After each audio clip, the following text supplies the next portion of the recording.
The police found his car outside the house, but there was no trace of him inside, except for his voice, still whispering from the walls. Ethan Carter was a small-time urban explorer with a growing YouTube channel. His latest target, the infamous Black Hollow House, a decrepit mansion on the outskirts of town, rumored to be cursed. They said no one who entered ever came out the same.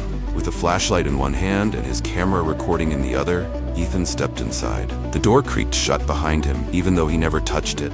"All right, guys, we're inside," he whispered to his viewers. The air smelled of mold and something rotten. As he moved deeper, the house seemed alive. The wooden floor groaned beneath his feet like a sigh of pain. Cobwebs dangled from the ceiling, shifting though there was no wind. Then the whispers started.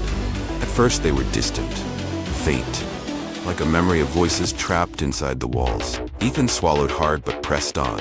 Views mattered more than fear. His camera picked up something strange, shadows moving in the corners even when he stood still. Then came the knock, a slow, deliberate knock from somewhere upstairs.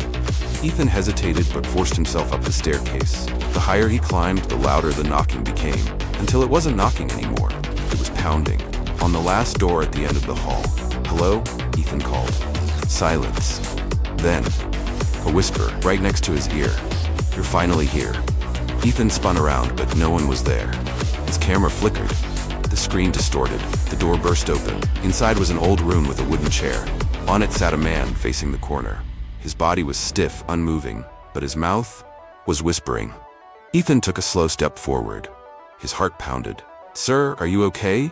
The whispering stopped. Then the man turned his head completely backward. His face was rotted, his eyes black pits, and yet his mouth stretched into a smile. The camera feed cut to static. The next morning, police found Ethan's car outside the house. His camera was in the doorway, still recording, but Ethan himself was never found. Except, some nights, if you stand outside Black Hollow House, you can hear his voice, whispering from the walls.